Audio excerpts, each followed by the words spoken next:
Hey all my fellow and soon-to-be maniacs out there, this is your favorite webcomic creator and animator, the Chainsaw Maniac, here with another edition of Coffee and Chainsaws, where I sit down, I ramble, I talk about what's happened over the past few weeks, and I, inform you of whatever's happened as well, whether it concerns Webtoon or animation or various other medias, as well as just keep you motivated while you work. So if you guys enjoy the content that I do and you would like to see more, I suggest you head on down to that like button as well as subscribe and ring that notification bell to be notified of any other thing I do on this channel. So over this past week, I've been thinking more about the Webtoon's tipping system. I don't know where I saw this video, but it was on someone's channel. And they were talking about how the tipping system will actually affect the pay of the artists on the platform. It's going to be akin to how you would tip someone in the food industry.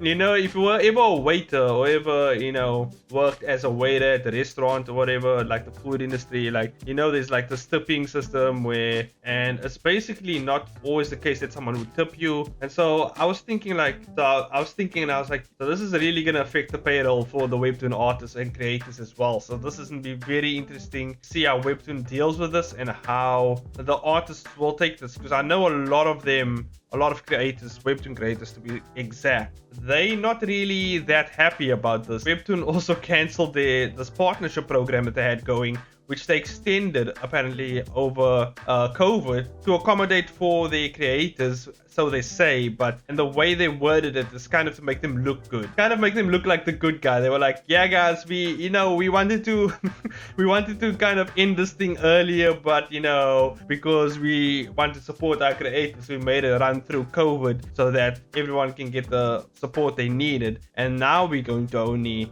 shut it down. So that's interesting. Typical corporate speak. There's always this type of language they use to make them sound or look good and kind of put them in a good light, and also kind of soften the blow with whoever they're pissing off. I don't know how the tipping system's going to work, and I've actually mentioned this before. I wouldn't be surprised if Webtoon just takes half of your shit. Believe it or not, Webtoon, from the way it looks, they're really running out of money is what's happening.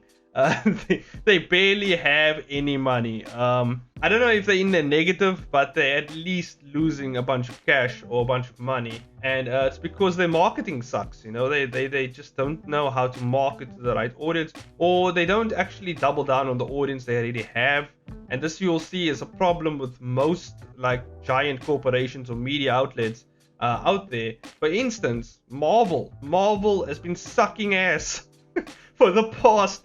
And I got attacked on this for the last video of the whole woke thing, right? But the thing I was pointing out is that Marvel they have a fan base that built them up, and now with the recent events, with their recent projects, they're shitting on that fan base. What you think is gonna happen? You think you're gonna flourish because you shit on your own fan base? No, they literally in She-Hulk mocked and poked fun at their fan base. They insulted their fan base. Not all of their fan base, obviously they're appealing to a certain crowd, but the big overwhelming majority of their fan base they shat on.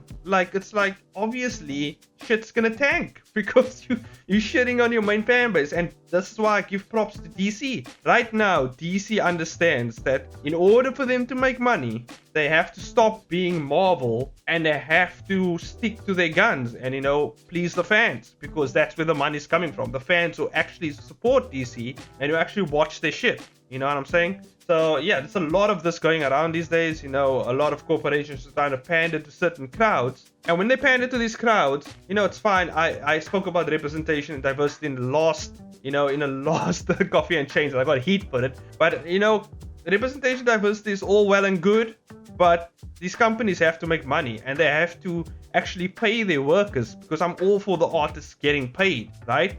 So if the company takes a dive in one direction, a lot of people under that umbrella is going to suffer. So this is why I say you just have to stick to your guns. Give the fans what they want, because they're gonna you can always worry about the other stuff later. Here and there you can throw in whatever you want to throw in, but you have to focus on your main audience, because if you don't do that, it's gonna bite you in the ass basically. The people who made Marvel what they are, the fans who made Marvel what they are, the fans who made DC what they are, you can't just ignore that, because they're the overwhelming majority of the people supporting DC and Marvel and these type of comic companies, or these type of fan bases, especially like I think there's a divide between the comic community and the movie community as well.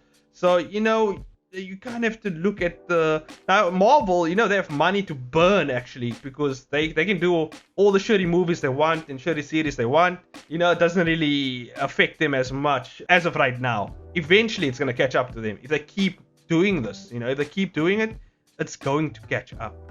I only say that because I'm somewhat of a Marvel fan, I'm somewhat of a DC fan. I just want to see these things do good. I like certain aspects of the comics. I'm not like a giant fan. I know Superman, I know Spider-Man, Batman. I know these guys. I've grown up with them. She-Hulk surprisingly was one of my favorite characters as well growing up, because I've never seen a female Hulk before, so I was like, holy shit, I didn't know there was a female Hulk out there. And I was like, damn, she's thick though. And I remember seeing her for the first time in Fantastic Four. I don't know if you guys remember the old Fantastic Four series. She was, I think, a lawyer for the Fantastic Four. They were like doing some sort of case. There was some case on them or whatever. And I remember Johnny Storm like said something to her and pissed her off, and she transformed and like lifted him by the throat up. Oh my god, that was like one of my favorite childhood scenes. Oh man, She-Hulk is so badass, by the way, which is why I'm pissed that show actually didn't work out, because She-Hulk is one of my favorite characters. I don't know everything about her, but the aesthetic of She-Hulk just, it's just awesome. Also, I'm a lot of people know I like muscles, I like females, I like badass females. That's my thing, It is what it is. Someone's gonna just put in the comment section, oh, Chains has a what do you call those people who like getting their heads crushed by like muscular girls? Someone's gonna put that in the comment section. I don't know what you call that fetish, but yeah. Well, I don't know how we got here. But so also back to Webtoon again. I've noticed some weird shit going on with the comments. At least I've watched some guy who has noticed something with the comments. There's a lot of channels. I watch a lot of content or listen to a lot of content. When I work on my comics, I work on my animations and stuff. I listen to everything. I'm always on YouTube listening to everything, you know what I mean? Well, not everything, but you know what I mean? The stuff that's in those type of industries to do with Webtoon, comics, art, in general, animation, I'm in there, so I hear things here and there, and then I basically just regurgitate it on these videos. But yeah, also I wanted to talk about Webtoon's weird comment system. There's something going on with the comments, and I don't know if it's bots, or if I don't know if it's the Webtoon editors actually making accounts and then commenting on certain types of original series or whatever is hot at the time. And I'm assuming they're doing this to actually keep the engagement up. So maybe this is a factor as to why Webtoon's engagement is so high. I don't know. It's a conspiracy. I mean, it's a little bit of a theory. We're moving here in theory territory, but I think that's why Webtoon's engagement is so high, because we have these editors or whoever's behind the scenes. Or maybe it's multiple certain accounts. Maybe it's the own creators creating these multiple accounts, making this stuff. I don't know. There was like weird thing that I noticed when I was watching this guy's. I gotta get this guy's channel's name, man. I gotta get it because you went in on Webtoon. So basically, what happens is like you'll see like a comment, right? The same spelling, same words, and the same use of the words. And then you will see maybe later on the same comment being used again, but with a different account name. This is what I saw on the video the guy showed. And he basically showed it was on originals or it was on a very popular series this was happening. Very interesting. Maybe that's why those series stay popular, or they do this to increase the engagement or whatever's hot at the moment. Now, I don't know if it's bots or if they're manually going in doing that copy and pasting. You would assume it's bots, but from what I've seen, no. The way these things operates like a person would do. I don't know how to explain it, but like, when you see something like, that's not a bot, because a person would do it in that way, you know what I mean? So like, it's very interesting. It's just a little sus stuff that's going on Webtoon, you know what I'm saying? Just a little bit of sus going on there, there's a lot of sus stuff going on there. But Webtoon is still the big daddy of the webcomic industry, so it is what it is, man. It is what it is. Also, I just wanted to remind you guys that on my Ko-fi, moving forward, I've actually been more active on my Ko-fi, and I think I found a way to actually upload my webcomic episodes to Ko-fi. So if you guys want early access to those comics, it will be up on my Ko-fi. There's only like one tier known as Fellow Maniac tier. You get that tier, get everything, right? You get everything. You get everything. Everything I post, everything, you know what I'm saying? So everything immediately as well. Like you will get it the moment the thing comes out. It will be up on Ko-fi. So that's I've recently on my Ko-fi post a video of my recent animation scene that I worked on. You can get behind the scenes footage as well as there's still that video I recorded shitting on the comment section for that woke video I did. I'll put it up on Ko-fi for you guys if you guys want to see it. Obviously, I'm gonna put it there. I already recorded it, like I said, so I might as well just put it up there, you know. So if you guys want a little bit of extra content, there we go. A little bit of extra videos will be up there, you know, a lot of extra shit. I might do some other things as well. I was planning on doing an animation breakdown this week, and I was gonna do it on Webtoon based animations, but I was like, there isn't a really lot out there. And then I was reminded that, oh yeah, Tower of God, I think it's God of High School, right? Those are actually two Webtoon based anime that I can actually, you know, check for animation and see how things are done. Because I remember like God of High School, their animations were pretty good. So I might actually go through that. Tower of God, I will actually take a look at that as well, the choreography and, you know, going through all the animation stuff and stuff like that. So yeah, you might get an animation video next week or the following week, you know, it depends on how long the video takes. I will just pick key scenes out that I think will be the most impactful in terms of animation breakdowns. So yeah, it's not going to come anytime soon. I was hoping to do it this week, but I realized that if I'm going to do those two series, it's going to take some time to actually break down every scene. I have to actually go back and watch the entire both of those series, you know, which is actually pretty fun, because now I get to actually watch it with a critical eye and go through the stuff, but not too critical, you know. The breakdowns will be done in the video, so I will be doing it as I record. So yeah, so I don't have to go too critical yet until I actually record the video. That's just a little bit of update of what's to come. I am planning to also update the branding of this channel as well as everything else. The branding will be changed. My little chainsaw guy will be changed up a bit, you know. I want him to look more I mean, I don't mind the chibi look. I like the chibi look, so maybe I'll add to it, you know. We'll see how that goes. I also want to create my own logo for the channel. I think that will be cool, you know, branding stuff, you know, just so people know, hey, that's Chainsaw Maniac stuff, you know what I mean? It's just, you know, so you can attach a brand to my name or whatever, you know what I'm saying? So that's just a little update. I've been recently thinking about this because, you know, being a professional animator myself, a lot of artists always talk about having their dream art job, so to say, you know what I mean? Whether it's animation, concept art, illustration, yada yada, you know, the list goes on. Yeah, it was pretty interesting listening. I think I was listening to this other art channel, Celestial something. My brain power is only reserved for comics and animation. At this point of the day, I've worked on so much shit. My brain is just like, yeah, dude, we don't have your back right now. It's just like we need to save our power for when we do comics and animation, okay? You can only have this little reserve to talk about the dumb shit that you want to talk about. So I always recommend for people who want to make their passion their job as well, so they can get paid for their passion, so that they don't feel like they're working all the time.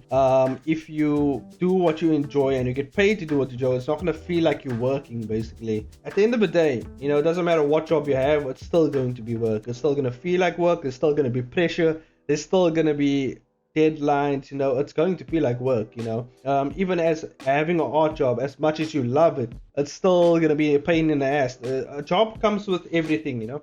You know, being a professional artist myself, when I work, I really enjoy the stuff I do. I have fun with it, you know, I have fun with it. And also the weird thing is, I like the pressure. Hopefully our head of animation isn't listening to this because he subscribed to my channel. And if he hears I like pressure, he's gonna pressure me just for fun. So yeah, hopefully he has fun with that.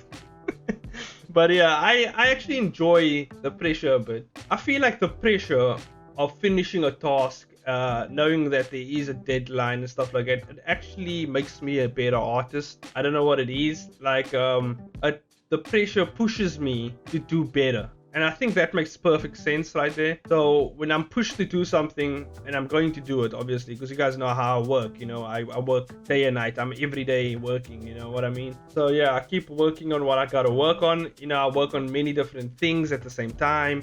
Sometimes I work on 3 things at once because I'm completely out of my mind. So Yeah, but I enjoy it. This is why, and I was actually talking about just a little bit of side note because I was talking about this in a Discord with a lot of my friends because I was talking about how I'm a generalist in terms of like a 3D generalist or just how certain artists are good at like one thing that makes them amazing at that one thing. You know what I mean? Like Kim Jong-gi, he was good at like this crazy perspective stuff, or like Yutaka Nakamura, those guys are like very good at what they do.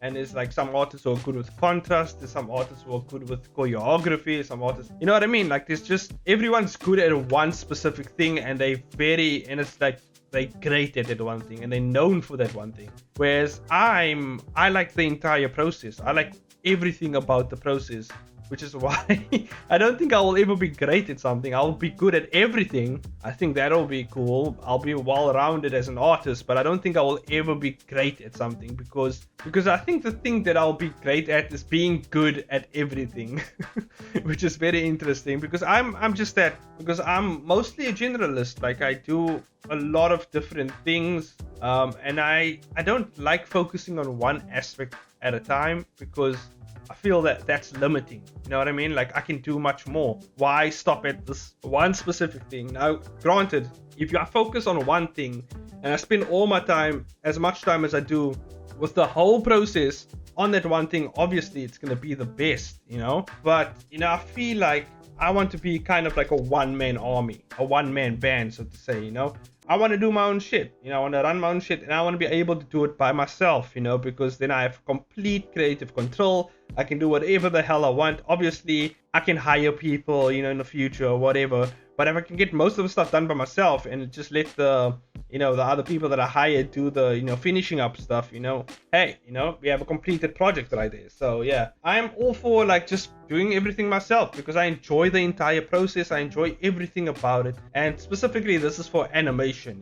When it comes to animation, I enjoy everything about it. The choreography, in terms of 2D animation, 3D animation, the layout of 3D animation, animating, I do animate quite a bit in my own time. I do a lot of comping in my own time. I do so much stuff. And I think that's just the way it's going to be, I'm just, maybe one day I change my mind. Maybe one day something happens and I just become really great at something. You know what I mean? You never know. But I'm always up for exploring things. I'm always up for experimenting with things. I'm always up for messing around with stuff and finding the most efficient way and easiest way to deal out the project or deal out whatever assignment or task that I have to deal out. But the cool thing about knowing everything, you can provide a greater service to the entire team that you're working with because you understand exactly what each of their jobs entail. So I think when it comes to being a generalist, the best job to have as a generalist is like art direction or something like that. It's a director type of field because you're good at every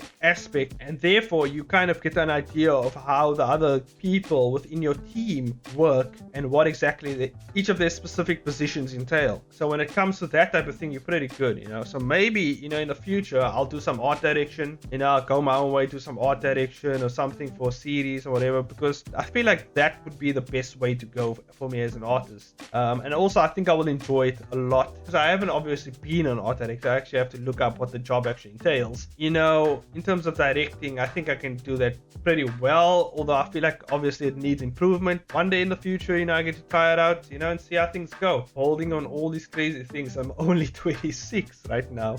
I'm 6 years as a senior animator. So I'm like one of the youngest senior animators I would know. Which is pretty insane. But yeah, I feel like it's still not enough, because I'm completely out of my mind. I always want to do more. I always want to push myself as much as I possibly can. But I'm also pretty patient. I'm also pretty reserved with the way I work. Like I don't push myself completely over my limits. Now and then, sure, I'll push myself, but not all the time. I'm not completely all the time go. I always know when to go and know when to stop. I think it's the confidence I have as an artist and how I know myself very well. My wife would tell me actually, because my wife would actually say, like, she'll comment at how well I know my body. because like I know exactly how much sleep I need before like I start getting sick and stuff like that. I know exactly how much things I can eat. I know exactly how much snacks here and there. You know, I'm very well aware of how much my body can handle and stuff like that. Now every now and then I will push myself because I have that mentality sometimes where I'm like, you know, fuck it, it's just 1 minute more, just 2 minutes more, let's push it, let's get this done.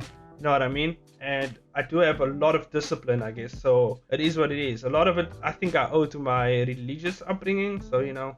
And actually, I need to get back to the topic. I just literally went completely off road here. What I was talking about was having art as a job. And basically what I want to do, let you guys know, is if you should have art as a job or not have art as a job, or should you just have it as a hobby or side thing, you know what I mean? I think it really depends on the person and how much work you can handle and how much you would want to influence the passion that you have with like applying pressure and a workload to it, you know what I mean? So yeah, I guess it's pretty different for everyone. You see, me, I really enjoy it. Like it's really my passion, so I don't really care how much work I have to do with it, and if it means biting down the bullet every now and then to get certain things done, you know, I will never lose interest in stuff. You know, I will always keep going, and I see opportunity in every little thing that I do with my job. You know what I mean? So maybe my mindset's a bit different. Maybe it's just the way I think. Maybe it's my upbringing. I don't know, guys. I just know that I am completely insane and out of my mind, and in a way, that's kind of what you have to do, and that's kind of what you have to keep up, is your sanity when you want to make your passion your job. You know what I mean? Because there's gonna come those moments, you know, where you're gonna crunch, you know, you're gonna feel a little bit of pressure, you know what I mean? But you know, if it's your passion, no matter how much you crunch, no matter how much pressure is put on you, you will smile through that and you'll realize that this is awesome. I'm doing what I love. So hopefully that was some motivational stuff for you guys. Hopefully it got you through whatever you had to do. Hopefully it was just entertaining and nice to listen to. Either way, this is your second reminder to like, subscribe, as well as ring that notification bell, as well as support me on my various outlets. Ko-fi, you can check out my comics, and I'll see you guys in the next video.